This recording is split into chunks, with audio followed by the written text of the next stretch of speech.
Bapak, Ibu, saudara-saudari jemaat yang dikasihi Tuhan, selamat malam. Kembali kita bersekutu bersama-sama melakukan kebaktian rumah tangga GKP Gereja Kristen Pasundan Kampung Sawah. Kita akan memuji Tuhan, kita akan mendengarkan firman Tuhan, walaupun hanya melalui media daring, tapi kami yakin, kita percaya bahwa Tuhan berserta dengan kita. Kita persiapkan hati kita persiapkan diri kita untuk memulai kebaktian pada malam hari ini. Kita awali dengan memuji Tuhan dari Kidung Jemaat nomor 2 bait yang pertama. Suci, suci, suci.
Naikkan doa syukur kita bersatu dalam doa.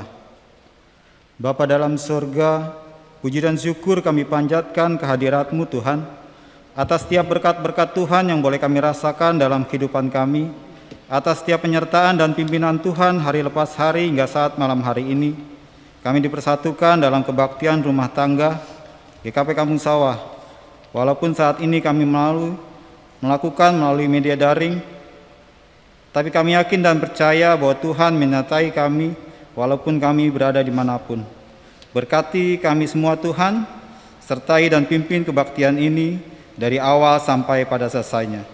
Hanya dalam nama Tuhan Yesus kami naikkan doa dan syukur kami. Amin. Sebelum kita masuk dalam renungan firman Tuhan, nanti akan dibawakan oleh Bapak Pendeta Yoga. Kita memuji Tuhan kembali dari pelengkap Kidung Jemaat nomor 52 bait yang pertama. Ajar kami umat-Mu. Ajar kami umat-Mu menghayati firman-Mu. Ajar kami mengerti, mengaminkan sabda-Mu dalam kata, dalam karya, dalam segalanya.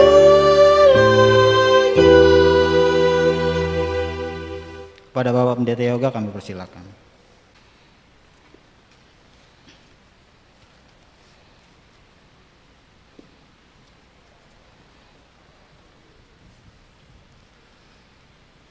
Bapak, Ibu, Saudara, anak-anak yang terkasih dalam Tuhan Yesus Kristus, mari kita mempersiapkan pembacaan Alkitab dalam KRT pada minggu ini.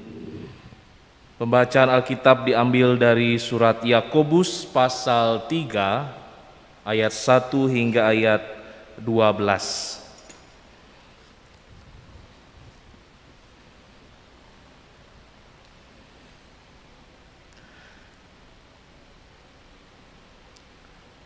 Dalam DPA KRT Sinode GKP diberi judul Tes 3 Filter. Namun sesuai dengan judul dari perikop, kita bersama juga akan mendalami mengenai dosa karena lidah.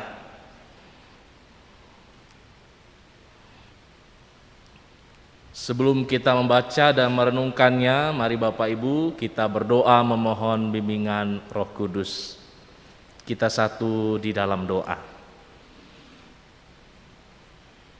Ya Allah, Bapa yang Maha Kasih, Atas perkenan-Mu kami boleh kembali bersekutu. Dan di dalam persekutuan ini kami hendak membaca sebagian dari firman Tuhan. Maka kami merendahkan hati dan memohon, bimbinglah kami oleh kuasa Roh-Mu yang kudus, agar kami boleh memahami firman-Mu dan dapat melakukan firman-Mu itu di tengah-tengah kehidupan kami. Dalam nama Yesus Kristus Tuhan Juru Selamat kami yang hidup, kami peralaskan doa kami. Amin. Ibu bapak saudara yang terkasih dalam Tuhan, saya akan membacakan bagi kita sekalian, mari kita menyimaknya bersama-sama. Yakobus 3 ayat 1 hingga ayat 12, dosa karena lidah. Begini firman Tuhan. Saudara-saudaraku, janganlah banyak orang di antara kamu mau menjadi guru, sebab kita tahu bahwa sebagai guru kita akan dihakimi menurut ukuran yang lebih berat. Sebab kita semua bersalah dalam banyak hal. Barang siapa tidak bersalah dalam perkataannya, ia adalah orang sempurna, yang tak dapat juga mengendalikan seluruh tubuhnya. Kita mengenakan kekang pada mulut kuda, sehingga ia menuruti kehendak kita. Dengan jalan demikian kita dapat juga mengendalikan seluruh tubuhnya. Dan lihat saja kapal-kapal, walaupun amat besar dan digerakkan oleh angin keras, namun dapat dikendalikan oleh kemudi yang amat kecil menurut kehendak jurumudi. Demikian juga lidah, walaupun suatu anggota kecil dari tubuh, namun dapat memegahkan perkara-perkara yang besar. Lihatlah, betapapun kecilnya api, ia dapat membakar hutan yang besar. Lidah pun adalah api. Ia merupakan suatu dunia kejahatan dan mengambil tempat di antara anggota-anggota tubuh kita sebagai sesuatu yang dapat menodai seluruh tubuh dan menyalakan roda kehidupan kita, sedang ia sendiri dinyalakan oleh api neraka. Semua jenis binatang liar, burung-burung, serta binatang-binatang menjalar dan binatang-binatang laut dapat dijinakan dan telah dijinakan oleh sifat manusia. Tetapi tidak seorang pun yang berkuasa menjinakan lidah. Ia adalah sesuatu yang buas, yang tak terkuasai, dan penuh racun yang mematikan. Dengan lidah kita memuji Tuhan Bapa kita, dan dengan lidah kita mengutuk manusia yang diciptakan menurut rupa Allah. Dari mulut yang satu keluar berkat dan kutuk. Hal ini saudara-saudaraku, tidak boleh demikian terjadi. Adakah sumber memancarkan air tawar dan air pahit dari mata air yang sama? Saudara-saudaraku, adakah pohon ara dapat menghasilkan buah zaitun, dan adakah pokok anggur dapat menghasilkan buah ara? Demikian juga mata air asin tidak dapat mengeluarkan air tawar. Demikian pembacaan firman Tuhan. Berbahagialah setiap orang yang mendengar firman Tuhan serta memelihara di dalam hidupnya. Haleluya.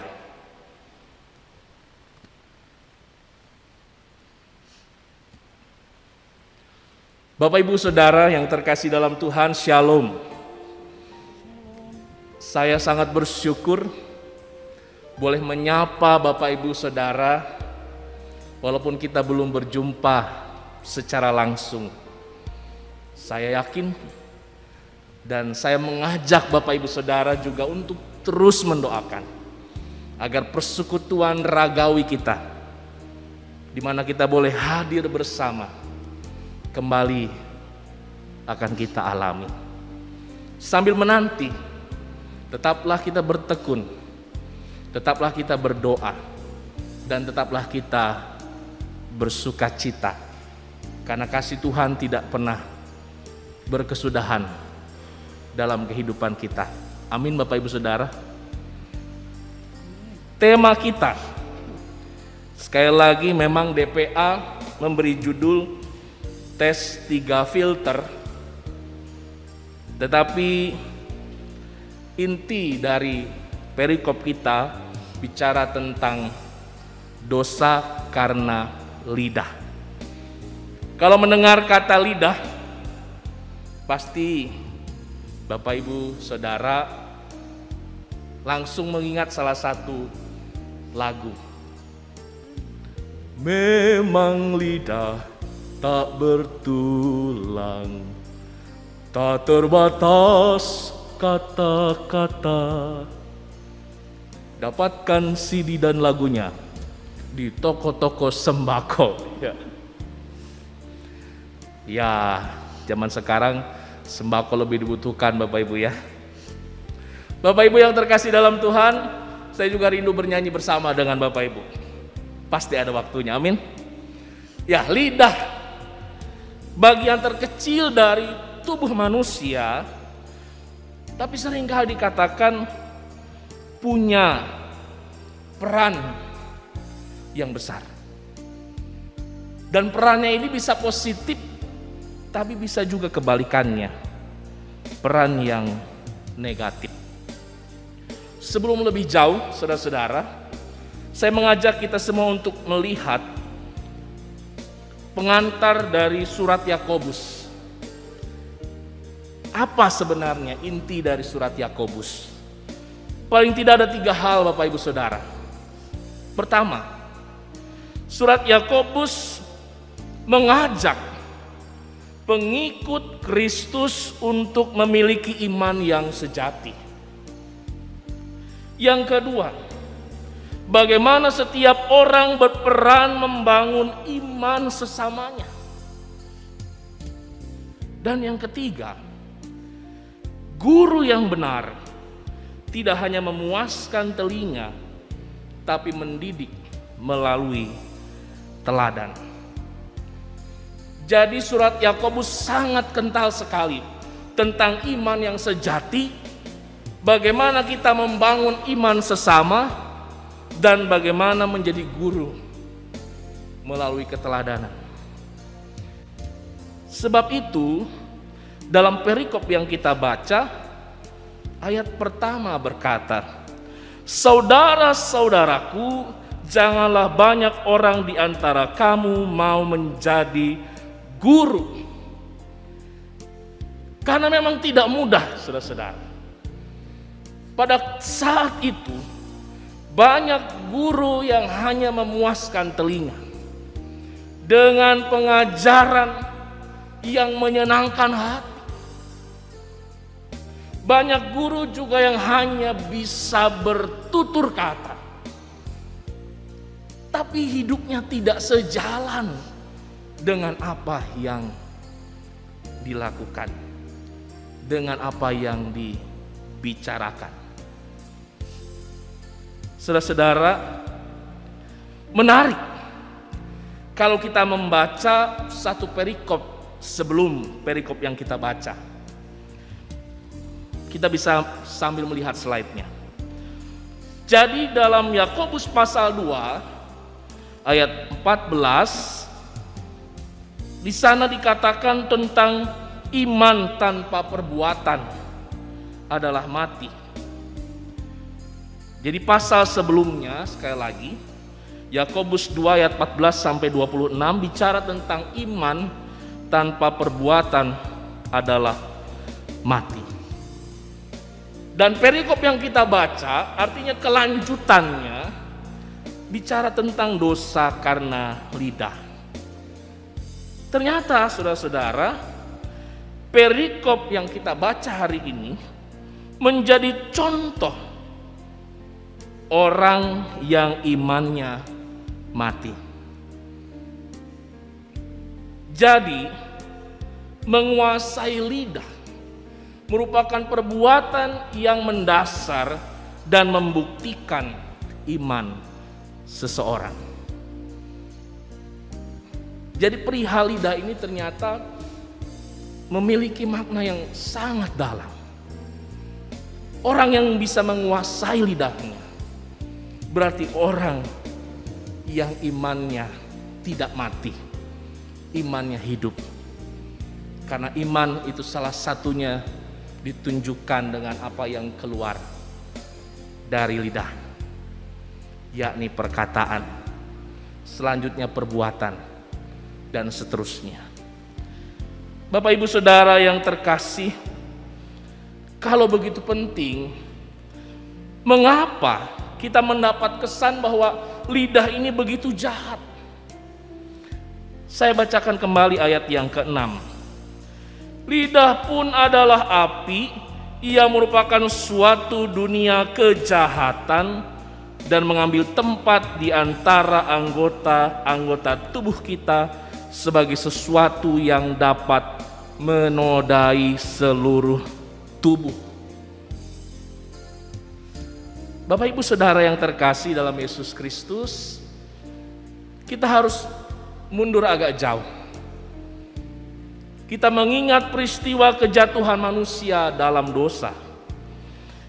Bahwa kejatuhan manusia dalam dosa terjadi ketika manusia memilih percaya pada bisik rayu iblis yang kemudian diperkatakan juga oleh manusia pada sesamanya.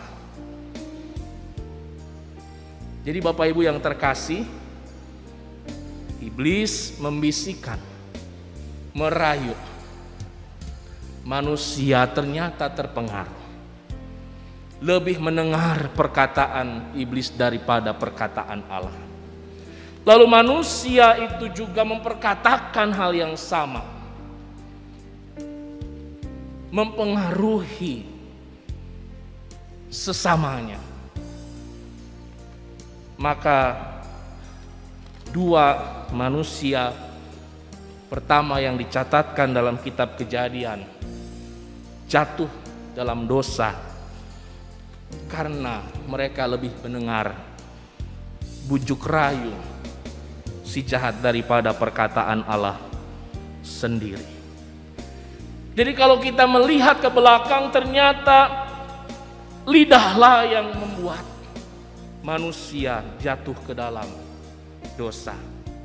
Karenanya memang gambaran tentang lidah itu menjadi begitu jahat. Sebagaimana kita dengar dalam surat Yakobus, lidah membuat manusia berdosa. Tetapi yang perlu kita catat bahwa penyebab utamanya adalah iman yang mati. Bapak Ibu yang terkasih, teks kita selanjutnya menunjukkan bahwa dosa karena lidah itu sangat merusak. Perkataan untuk membangun sangatlah sulit. Tetapi ucapan yang menghancurkan begitu mudah dan cepat sekali menyebar. Mari kita perhatikan keseharian kita. Ada orang yang coba memberi motivasi tentang hal yang baik, tentang hal yang benar, tapi kok sulit sekali. Seorang ibu mungkin sudah merasa bosan. Kok anakku gak pernah dengar ya? Tapi ucapan yang menghancurkan mudah sekali dia bekerja. Kurang lebih seperti virus Bapak Ibu Saudara, pandemi COVID-19. Begitu cepat sekali tersebar. Yang awalnya di satu tempat sampai ke seluruh dunia.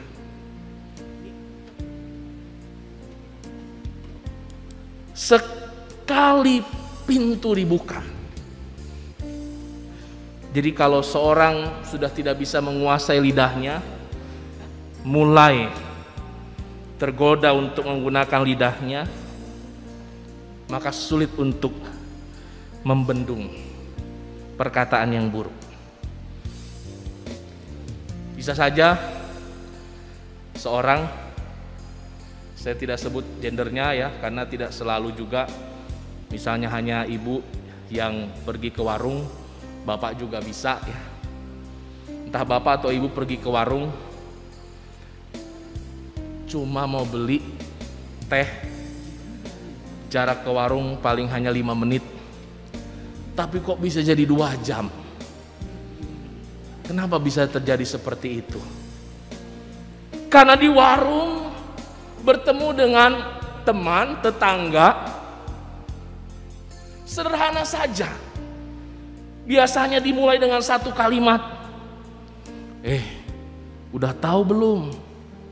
Wah, inilah kalimat yang bisa membuat harusnya 10 menit jadi 2 jam.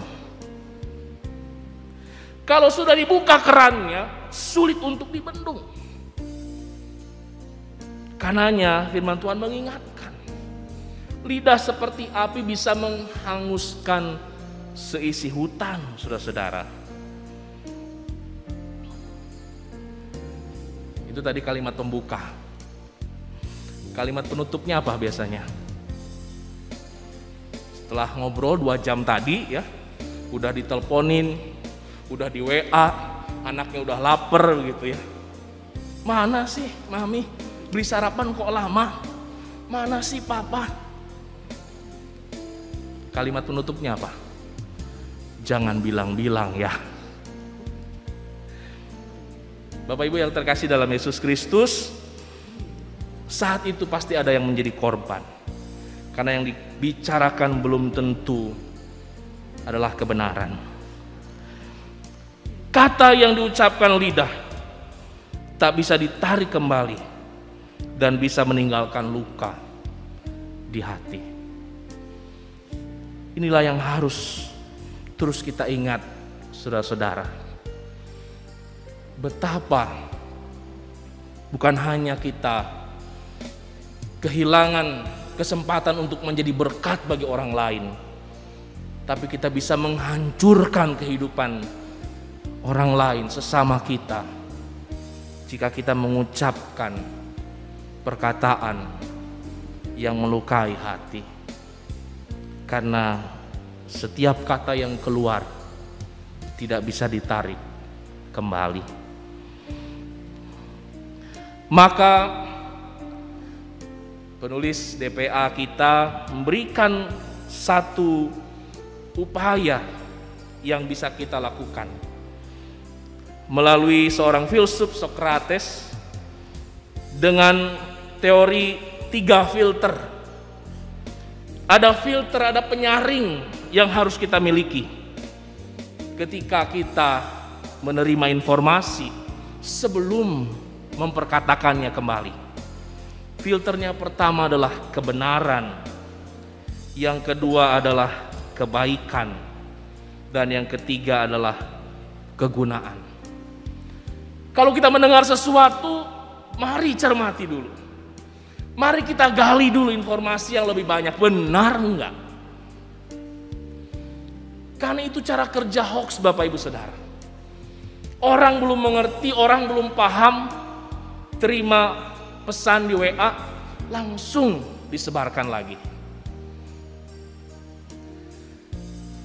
Saat ini antara yang benar dan yang salah seringkali sulit dibedakan. Karena apa? Karena banyak orang juga percaya pada hal yang salah.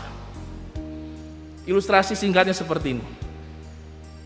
Ada seorang, Bapak Ibu, dia melihat sebuah batu. Awalnya dia yakin itu batu. Tapi kemudian ada orang datang, lalu orang itu berkata, itu roti.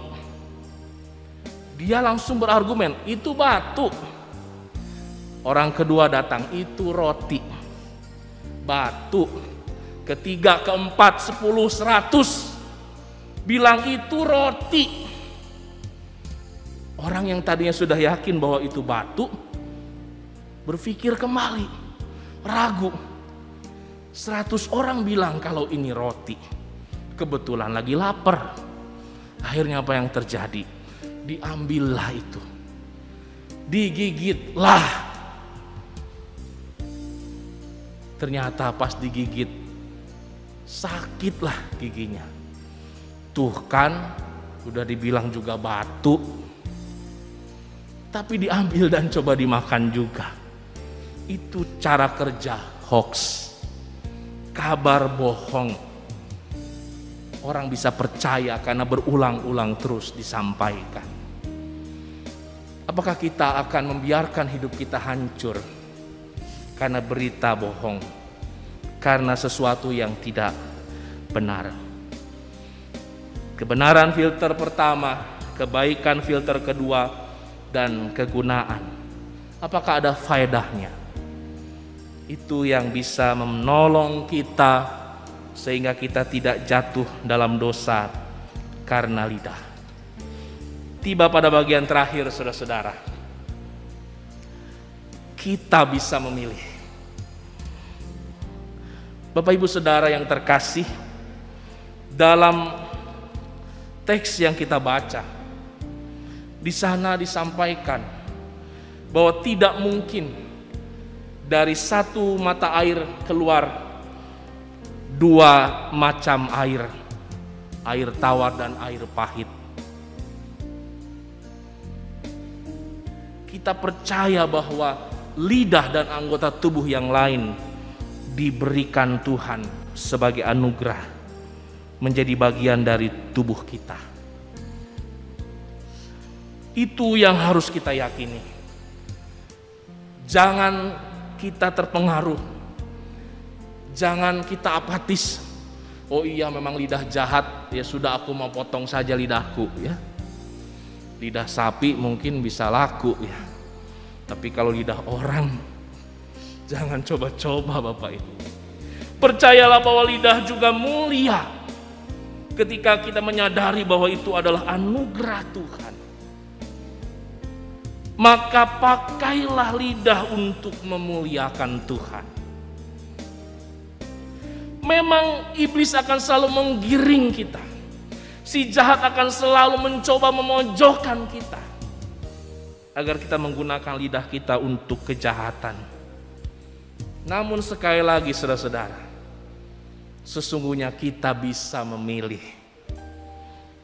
Memilih untuk tetap menggunakan lidah kita memuliakan Tuhan, agar kita tidak menjadi batu sandungan, apalagi menghancurkan kehidupan orang lain. Saudara-saudara, mari katakan, mungkin ada di sebelah kiri kanan anggota keluarga kita, katakan, lidahku untuk kemuliaan Tuhan. Ulangi, mari kita katakan kembali sama-sama, lidahku untuk kemuliaan Tuhan. Amin. Teruslah meneguhkan iman dan memohon hikmat agar dapat memperkatakan kebenaran yang membangun sesama.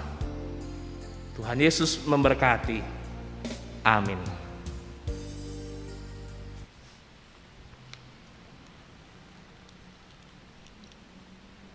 Kiranya firman Tuhan yang boleh kita dengar dan kita renungkan bersama pada malam hari ini boleh menjadi kekuatan bagi kita dalam kita melangkah dalam kehidupan kita hari lepas hari. Pada saat ini kita diberikan kesempatan untuk menyatakan syukur kita melalui persembahan. Sebelum kita memberikan persembahan, menghimpun persembahan kita, dengarlah firman Tuhan dari Roma 12 ayat yang pertama. Karena itu saudara-saudara, demi kemurahan Allah, aku menasihatkan kamu supaya kamu mempersembahkan tubuhmu sebagai persembahan yang hidup, yang kudus, dan yang berkenan kepada Allah. Itu adalah ibadahmu yang sejati. Kita akan menghimpun persembahan kita memuji Tuhan dari pelengkap Kidung Jemaat nomor 216 bait yang pertama dan yang kedua. Berlimpah sukacita di hatiku.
doa persembahan dan doa syafaat. Mempersilakan Bapak Pendeta.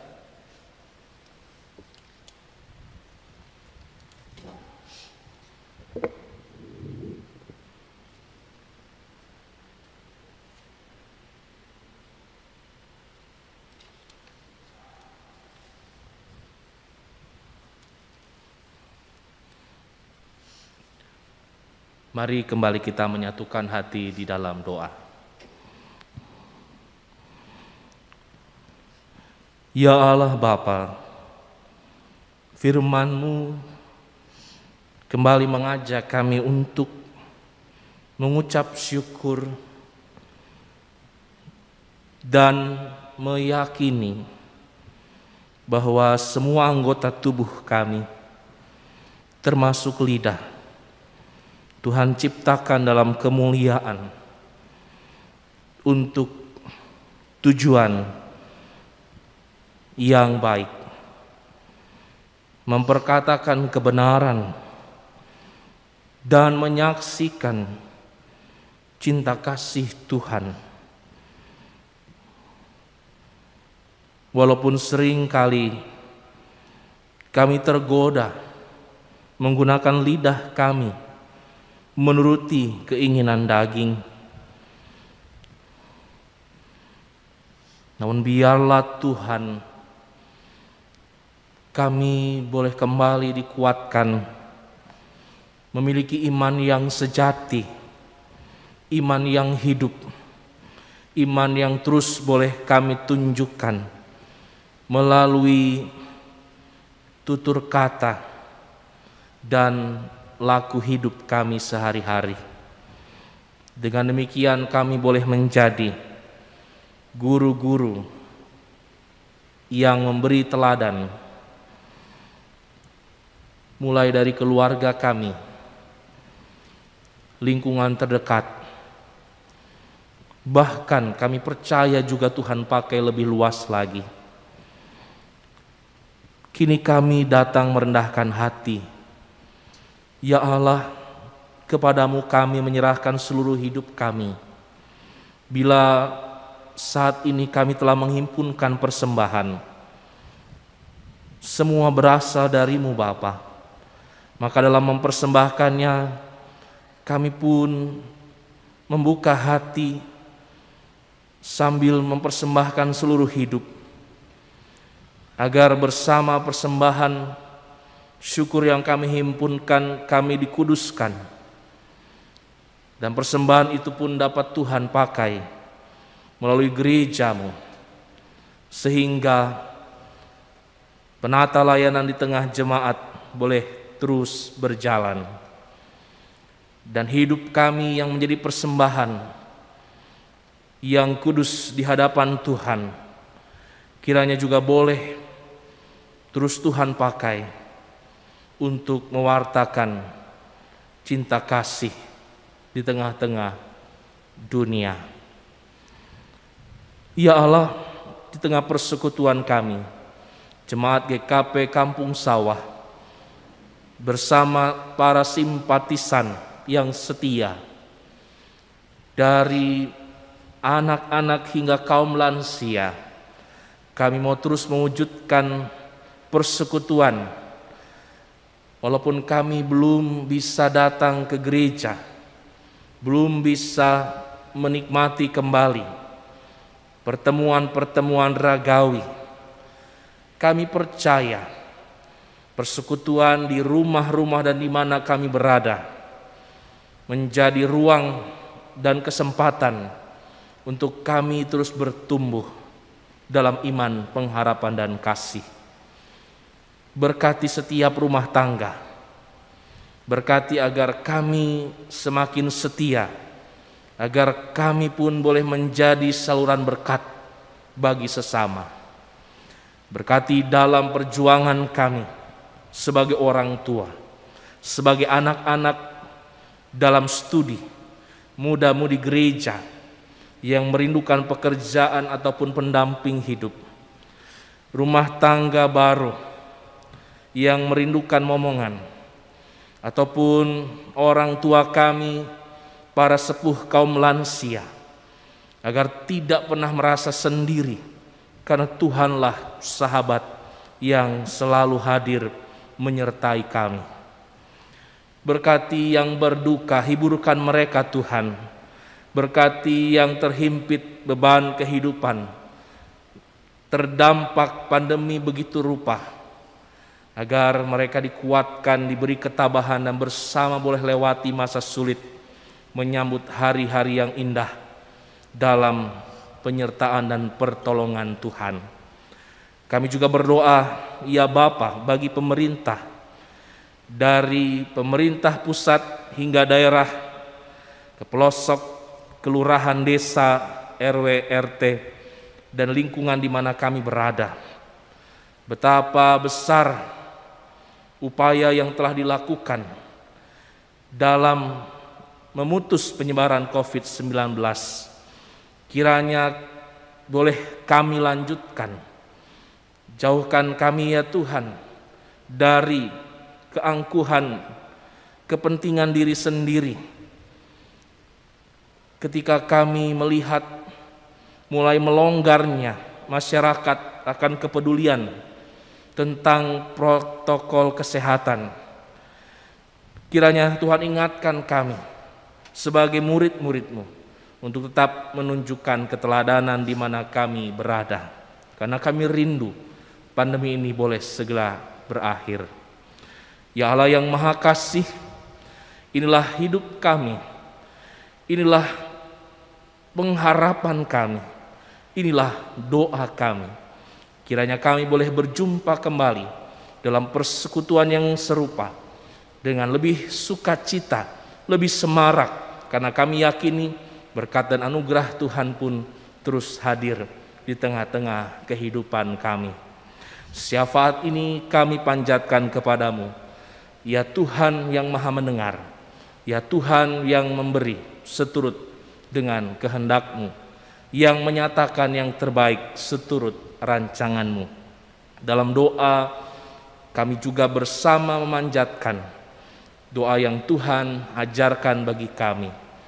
Bapa kami yang di sorga, dikuduskanlah nama-Mu, datanglah kerajaan-Mu, jadilah kehendak-Mu di bumi seperti di sorga. Berikanlah kami pada hari ini makanan kami yang secukupnya, dan ampunilah kami akan kesalahan kami, seperti kami juga mengampuni orang yang bersalah kepada kami. Dan janganlah membawa kami ke dalam pencobaan, tetapi lepaskanlah kami daripada yang jahat. Karena Engkau yang empunya kerajaan dan kuasa dan kemuliaan sampai selama-lamanya. Amin. Bapak, Ibu, Saudara, anak-anak yang terkasih, mari kita bersama menyanyikan kidung penutup KRT kita pada malam ini, PKJ 239, Perubahan Besar.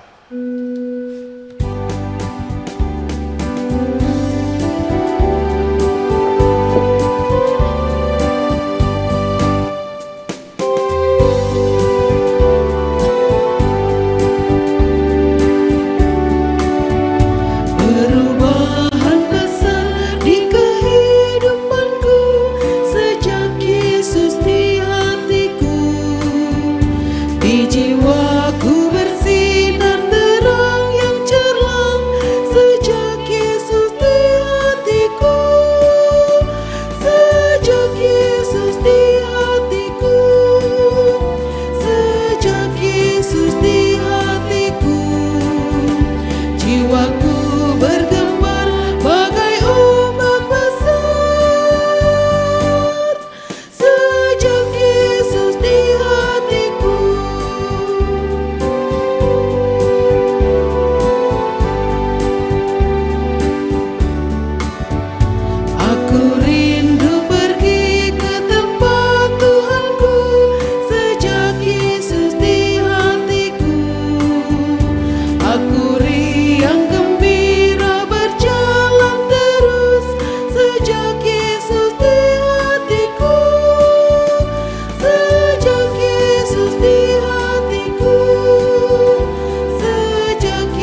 Bapak Ibu Saudara, arahkanlah hati kepada Allah dan terimalah berkat-Nya.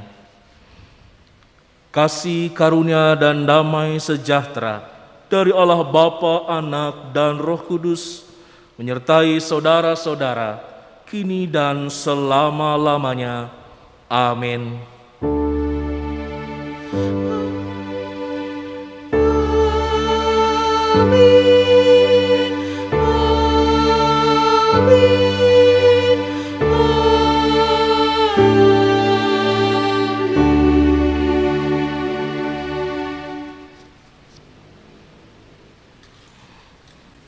Bapak Ibu saudara-saudari jemaat yang dikasihi Tuhan, kebaktian rumah tangga pada malam hari ini telah selesai.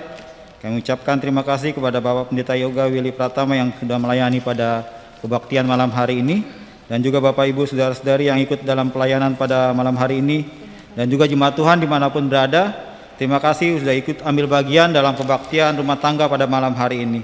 Kiranya Tuhan berkati kita semua. Selamat malam.